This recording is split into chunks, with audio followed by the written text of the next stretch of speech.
All right, so who are you and where are we? My name's Heather Coiner, and we're at Little High Creek Farm in Roseland, Virginia. And this is Central Virginia. Central Virginia, near the Blue Ridge. Yeah, right on this side of it too. How long have you been farming for? We've been here since the fall of 2013. And you've done all sorts of stuff, like vegetables, baking, no baking anymore for now. No baking anymore for now, but we did get started with the wood-fired bakery. Yep. And we closed that this year for a transition year. And I met you because work you had done with the Common Grain Alliance and putting together farmers in general. And I remember when I interviewed you before, it was you had done farming in Canada, right? Or was it where did you do it? Or you studied it? I went to school in Canada. That's what it was. Yeah, I went to school in Canada, and I got my start baking in a wood-fired oven at a park in Toronto, which was awesome. And then it leads all the way somehow to Virginia. Yes, well, music brought me to Virginia. Yeah. And both my husband and I play old-time music. And so this is pretty much a heartland for old time. Yeah. Food and music are the two front pillars on the porch of culture, right? It's something I always say. And then It's the same thing when you show up somewhere. It's like, eat this, listen to this, and you'll get us. Yes. But today I wanted to talk to you about ecological growing. And the first thing I wanted to kick off with was kind of defining terms so that we can have a conversation. So what is I think ecological growing gets confused with organic. What is the difference between those and how do they fit together? Ecological growing practices are just another way of thinking about organic.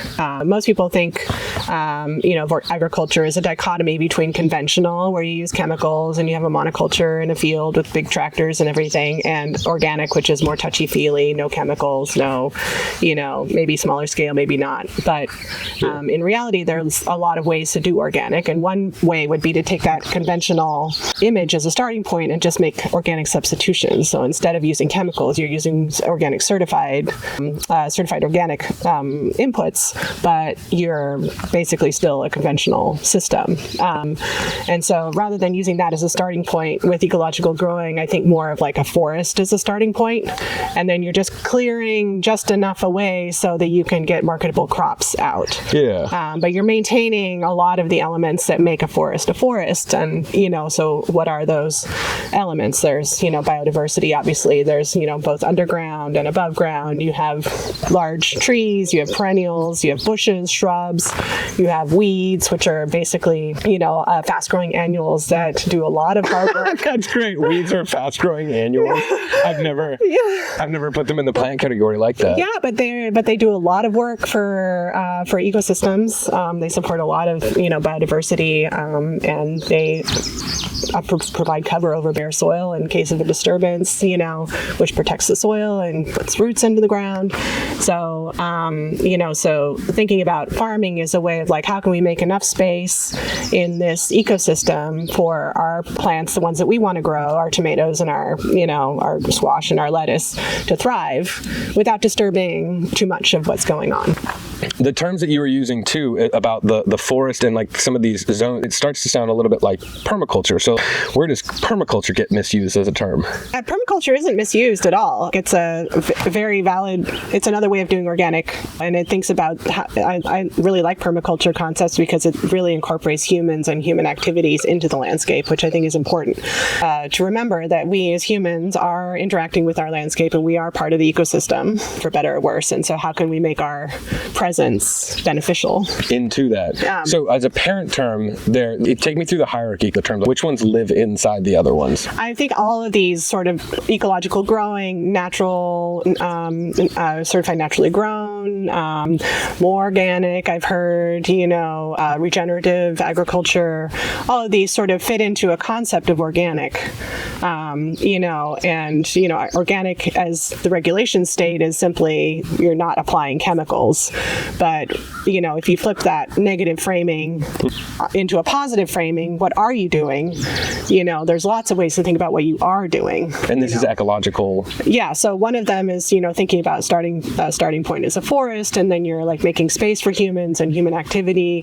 Permaculture, correct me if I'm wrong, I'm not an expert, but permaculture thinks about creating zones of livability, around human habitation where you do certain activities and interact with your abiotic and biotic environments in a certain specified way. Regenerative has another sort of framing of where things are going, but they're all sort of, different ways of looking at a positive idea of organic agriculture. Right. The way I've looked at it too is that there are these words as they stand. Organic just means living, right? And then how the term gets used. Same thing. Permaculture was Upholzer and other folks, but they sort of took what these things were out in the world and then they branded it under a term, which is a series of zones emanating from a house or coming from nature as it is into a domesticated space. But then it also gets used when people go like, well, we do a lot of permaculture here. And then it kind of starts moving further and further away from, but it doesn't matter because words and terms, we live in a world of greenwashing. I think in our world too, regenerative agriculture is already getting like, oh, that's not exactly. And then organic certified gets into this zone too of like that list changes every year almost of what you can apply. Yeah. So it's kind of a marketing thing. And I've also found that for small farms, it helps big ag more than it helps small ag for how much it costs and how much the paperwork is. But we're trying to figure out these systems and how do we understand these words and how do we help consumers understand them? Right. And I think that, to that last point, I think that's the proliferation of terms has really confused people. So what exactly am I getting? And what exactly, most people want to, support some form of agriculture that is not the conventional monoculture, sort of destructive, non-ecological, farming. But then what am I supporting when I'm buying from you? Right. How do you explain the philosophy of Little Hat Creek to customers that come up at the farmers market? Well, we only have a few minutes, so we say things like we use only organic certified products. We minimize disturbance in our farm, and we try to maximize biodiversity, and usually leave it at that. So you guys do a lot of extra effort, right? And put that in. Are you organically certified? No. And why not? Well, because we feel like the customers who are worried about it ask us, and then we can talk to them about it. I gotcha. Because I think there's that misconception part too. There are great farms that do put in work and time to get the certification, which is good. And then those that don't, and there's good reasons to not be certified. But I think for a lot of people, they think it is just you just have to be doing the things and you just have to say, I'm doing it, and you get it. And it costs a lot of money. There's a lot of paperwork. There's so many things, and it's not always the best practices. Right. Most of our sales go through farmers markets where we are directly interacting with our customer, and so because there's that direct link, we can have a conversation. Right. If we had a higher proportion of wholesale where our products were passing through somebody else's hands, then a certification would be incredibly valuable. Yeah. In that case, and tying it in. But most customers at the farmers markets are smart people, and they understand that not always more paperwork is not always better. Yeah, and they're more inquisitive too. There's a curiosity. So what's a good example here on the farm of ecological growing? What's a good well, we've been talking about weeds, so why don't we talk about weeds? Cool. I love it. Yeah. We tolerate a lot more weeds than a lot of other farms, and that's because we recognize that most weeds are the right plants that we want. They're just in the wrong place. So I love that. You're the right plant doing work for us, but you're in the wrong place because we need a tomato right there. So what is good about a weed then? Well, everything that I said before about being providing cover quickly on bare ground for the soil, roots in the ground. They provide a lot of the food and nectar and pollen that the beneficial insects need. They provide very quickly dense hiding places for insects that you want. I'm just saying, because I'm hearing this as a gardener too. Yeah. And it's kind of like, all right, what's a good example of something that a small farmer or potentially a large gardener could implement quickly in terms of adding an ecological element to their practices? Mow your bordering areas less frequently. So you just let them grow taller, and then mow them like on a hay schedule, 2 or 3 times a year, just to keep the woody stuff out. Yeah. But that allows clovers and all the plantains and things that are in nitrogen fixers. Some nitrogen fixers, the clovers, and the chicories, which provide bird food. Interesting. allows all those things to flower and do their thing. Yeah. And which then has feedbacks for you. So, the birds, eat the chicory seeds, but then they also maybe, we're going to cut that out. What? Which part? The chicory? Yeah, the chicory part. What about it? Because I can't make the connection between, fluidly from the chicory eating bird eating seeds to like then eating insects, because insectivores are not, tied in that way. They're tied in that way. Let's just take it one step back then. Yeah. Two. So tell me what you're talking about as a gardener, though, scares me a little bit, because you're talking about attracting more weeds and more bugs. Or you're talking about, as a gardener, it's standing out to me, because you're talking about letting the weeds grow to attract more bugs, and I actively spend my days trying to get rid of. Oh, you don't? So, yes. What am I doing wrong then? No, you're not doing anything wrong. Okay. You want weeds where you want them, but you don't want them in your fields. Aha. So you don't want them in your crops because they get in the way of harvesting, and they do compete with your crops, and you can't see them, but around your fields. I gotcha. Around where you are trying to grow your crops or your garden or whatever, then your pastures, your neighboring fields, the fence lines, mm-hmm. Those things can be less maintained, and mowed less frequently, and provide then host environment. I was just going to say, you're going to change everything that I had learned in I don't know how many years. You just don't want to sanitize. The more sanitized your farm, your garden looks, the less ecological it is. Yeah, I find that to be very true. So again, going back to it, but what is a good single example of something that you guys do here that showed you how the ecological change or a change in practice helped mm-hmm. the ecology? Well, I can think of when we first moved here, we had a lot of potato beetles, a lot of bean beetles, mm-hmm. A lot of non-beneficial insects, shall we say. Yeah. And then one year, the wind blew over we had a windstorm, and it blew over the potato plants, and Ben saw all of the potato bugs, potato beetle eggs underneath the leaves. And after verifying that, yes, they were potato beetles and not, something else, he went through and he crushed them all. And, I like to joke that he was just being a human predator, like in an ecosystem, like you're just being a human predator, and you're just crushing this population. Yeah. So that's an ecological concept where, you use your own effort to suppress a population of things that you don't want. And then, the next year there were a few fewer, but then we did the same thing. And now we have very few potato beetles on our farm. So, by sort of harnessing that competitive pressure, we can do that on a farm that's our size. You know, it's not really applicable to a large farm. You can't go walk, miles and miles in, fields, but on our scale, it's something that we can do. Another thing that we can do is we have added perennials. Many perennials were here when we first moved onto the farm. Mm-hmm. And a lot of them are fruit, blueberry bushes, sour cherry trees, apple trees, and I was so excited to see them because the deep roots and the woody perennial fruit-bearing trees they provide lots of food for the birds. Sure. But they also those roots go deep into the earth, and the soil is not a static thing. Right.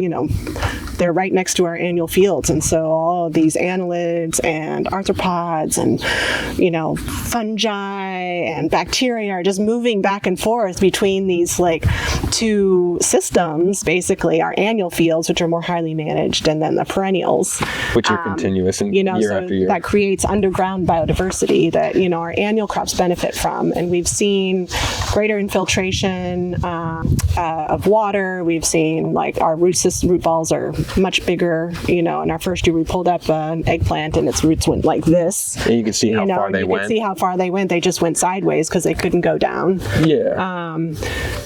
So over time, these we have fewer problem bugs now, just in general. And because of the health and wellness of these systems working together there too. Right. And that's where the biodiversity comes in, predator habitats, birds. So what I'm hearing though too is that by creating somewhat of this balance, you always have some bugs, but you won't have a surplus of any one. And when there's an imbalance of something in the ecology, that's when you have something getting decimated or something getting wiped out or something like a big problem pops up. Otherwise, you always have like a little, but you don't want to fully eliminate anything. Right. Because when you do that, it's putting it off somewhere. You create a hole. When we first, again, in our first couple of years, spotted wing Drosophila was a big problem. Yeah. And it's kind of gone away. Well, I don't think it's gone away. It's sort of the biodiversity of our surroundings has, sort of kept it in check. Sort of found its place in our ecosystem. So I want to tie back into this too, because what is the relationship between first off, and then what is the relationship between annual and perennial crops working together on a farm? Well, I think a lot of the work happens underground, like I said, so having this concept is, from silvopasture to just having alleyways of annuals and trees and more trees. What that does is that underground, those trees have huge root systems that then, help with drainage and soil health and soil tilth and everything in the annual fields, because we adhere to a lot of the good soil health practices, but one of the things that we do that is often is a compromise is that we use tillage in our fields, right? But we use it very selectively where we know it will really count, and it's only because we farm in the Mid-Atlantic, and weeds are a huge problem. So, even if you mulch and even if you hoe and even if you do all these things, you still having a starting point for planting through tillage makes a big difference in the amount of labor that it takes for us to actually produce a marketable crop. So that's something that we do. But then we make sure that it's covered immediately with some type of mulch, so that we plant something into it so there's roots growing. And if we can't plant something into it and we can't cover it, then we allow the weeds to grow, because, like I said, the annual weeds at least provide some cover, and there are fruits in the ground. Those sugary exudates go into the soil and feed the soil microbiome just the same way as your crop roots do. When I think this ties into some of that, like the concept you'll hear from folks about, like we do no-till and others that do, and I think that associates this idea that if you till, it is bad. There's different kinds of tillage. There's a lot of different, and this is where I get into as one farmer I heard once put it, but well-tilled earth, and what that means. So well-tilled to me is determining when it is okay to, how deep you're doing that too, but also there is some good about turning that, but you don't want to be disrupting it all the time. If you do that every year, again, more of a monoculture practice, when you're just turning everything up, then you're destroying any of that ecology. And when you were talking about the trees, I thought about, because healthy fungi, and those actually and trees have these great relationships with, the sending nutrients back and forth between each other. It's crazy. Which is just wild. Well, what this gets into is, I guess, my next question too, which is, it's really hard for a lot of the things that you're talking about. Sometimes people need to have not just instant gratification, but empirical data or results, to be able to see those kind of things. How do you go about justifying that we're doing the right thing? Well, I personally like the wild look.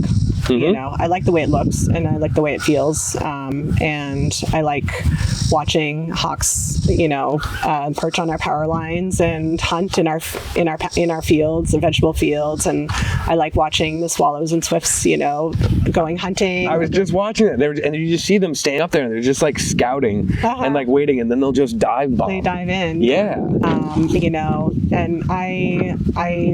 it thrills me every time I see something like that.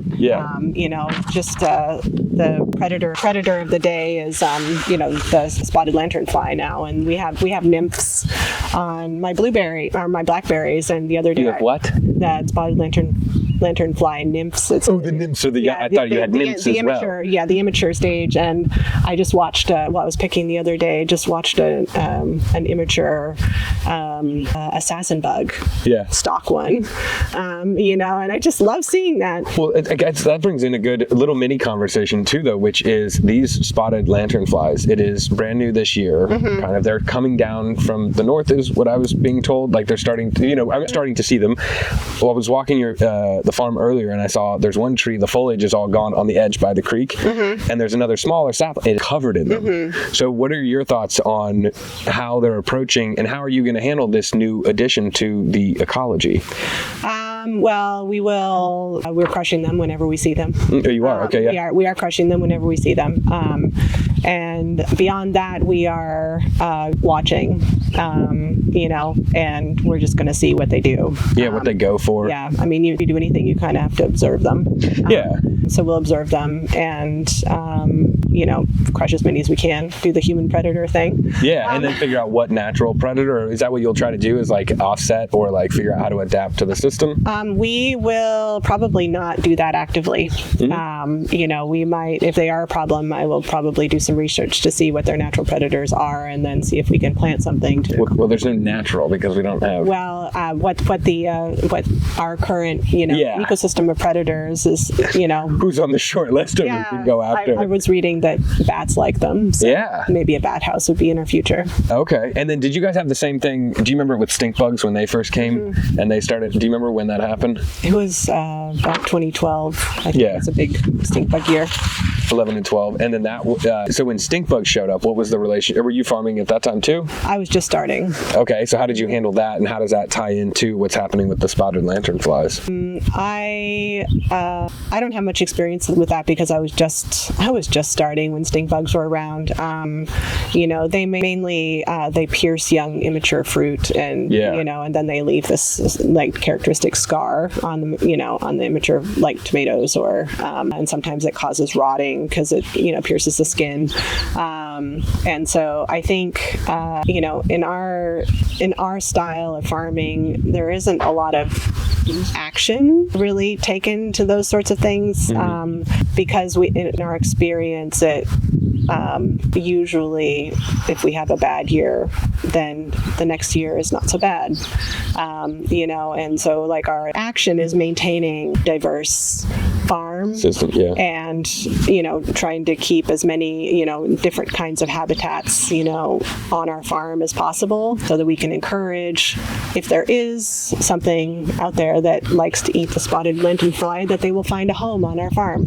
And so attract. That's more like our stage designer, set designers, really. And so, we just like set the stage and then wait for the actors to like do their thing, Well, and this brings up the point too, that how many seasons have been exactly the same in your years of farming? Never.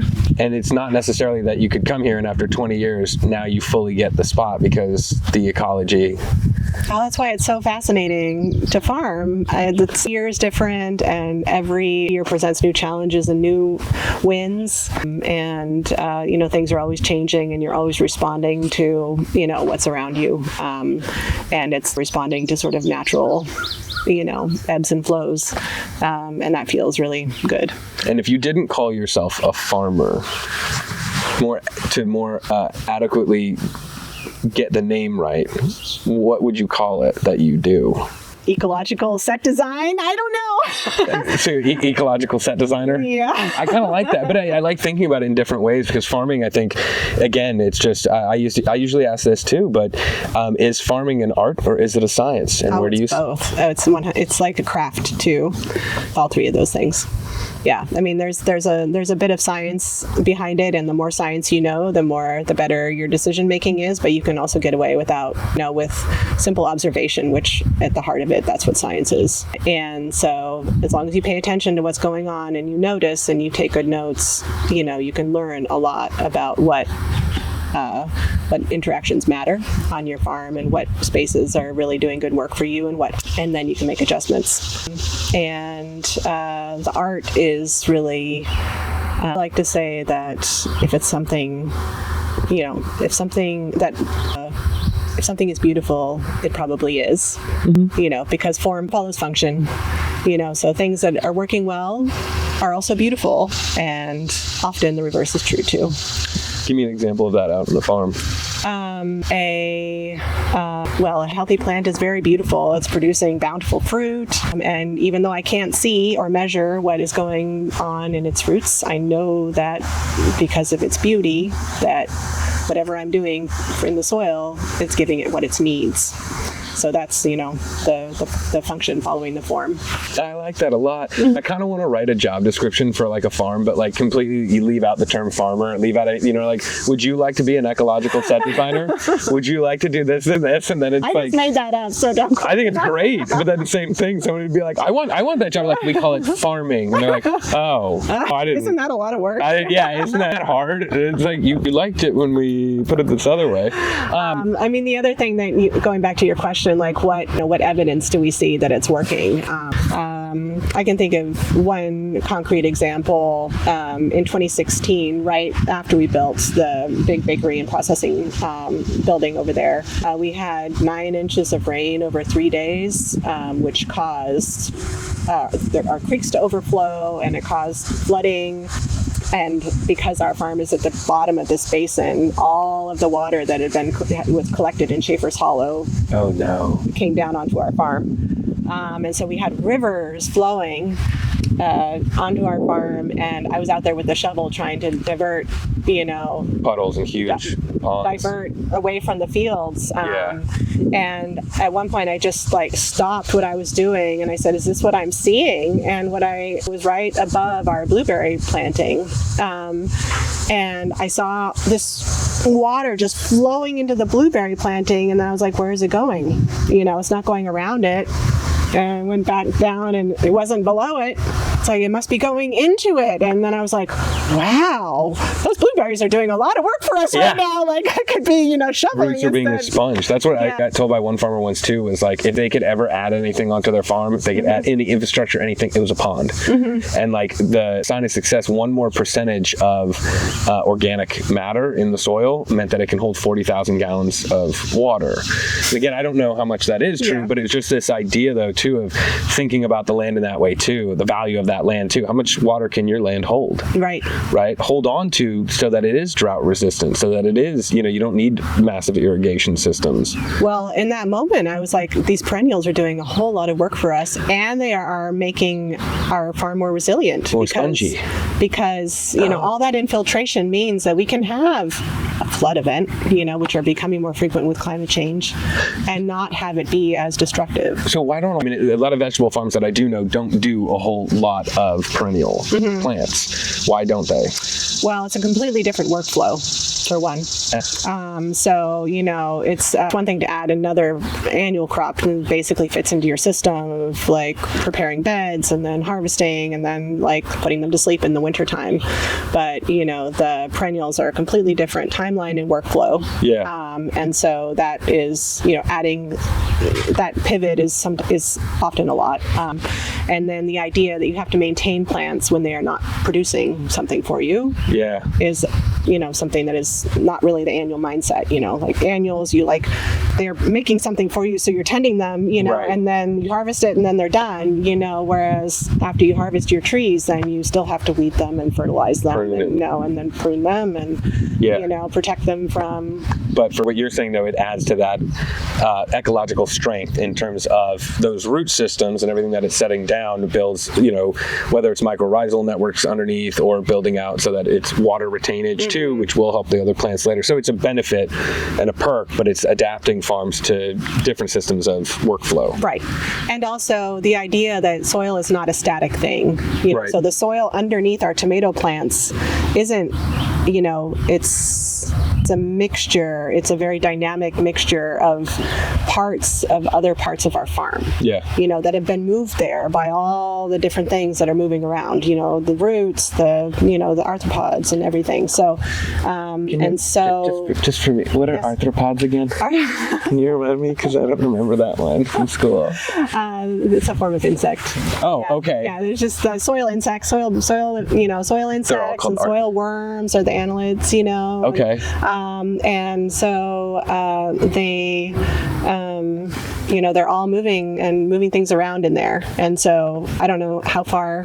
I don't have the number off the top of my head, but thinking about your soil as a dynamic system. Yeah. That, even though there's a tree 12 feet away or 20 feet away, that tree is contributing to the soil health of your annual crop. Right. And this is a concept from permaculture too.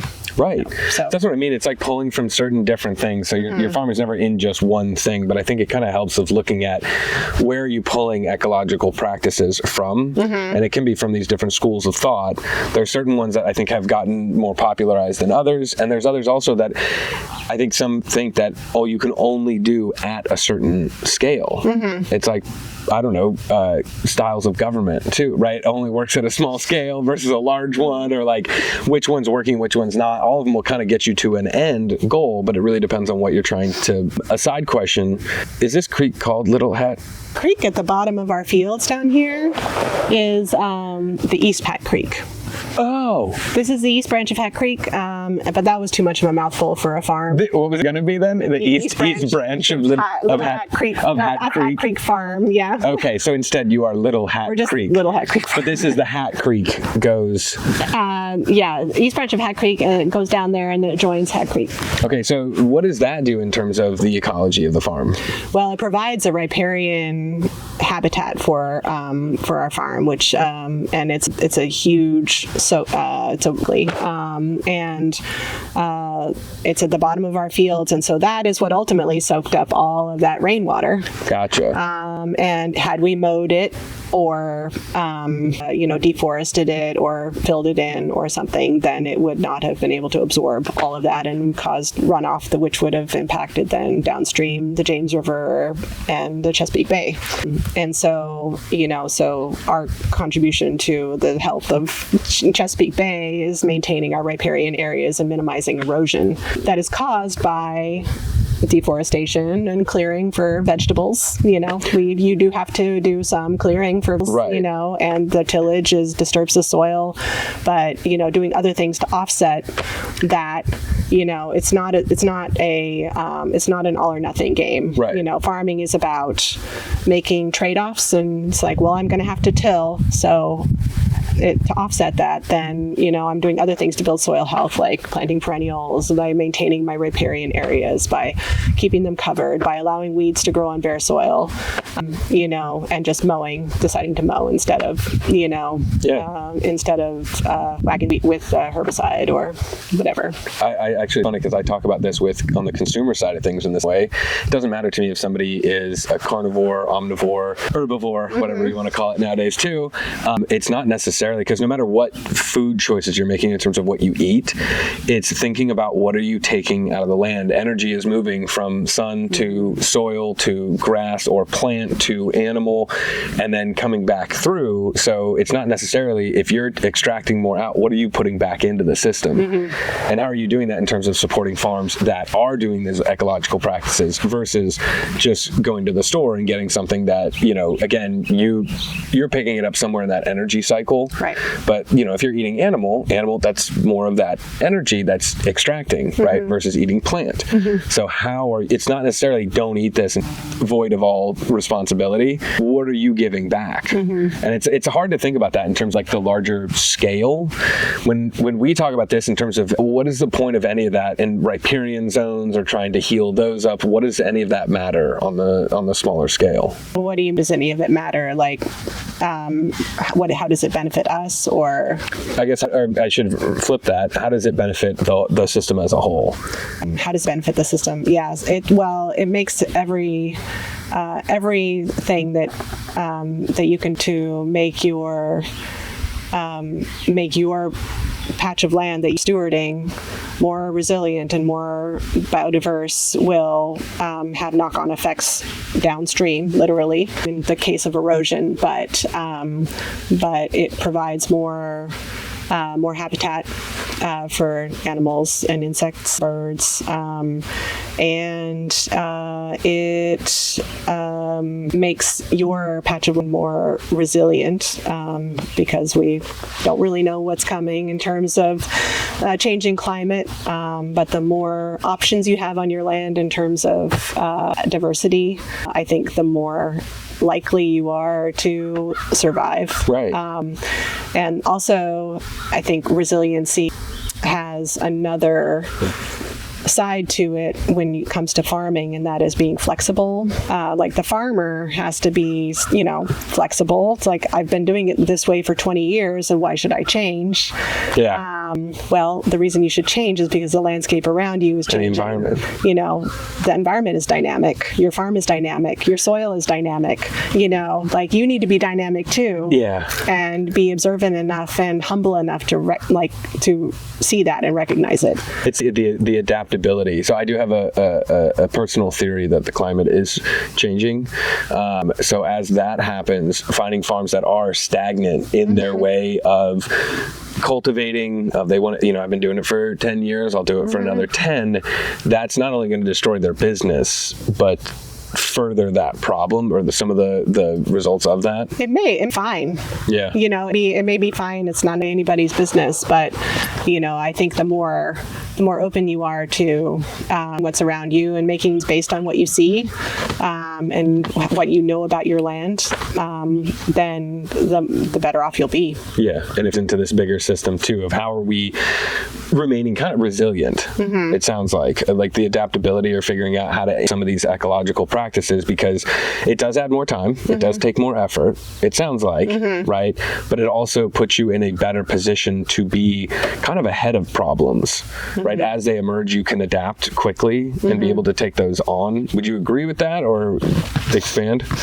Well, farmers are by nature conservative people, because we kind of have to be. We only have, we've been farming for 11 years. This is our 11th season now, and that's really only 11 times around the sun in terms of doing this, So if you think about it that way, it's like I've only done this 11 times, you know.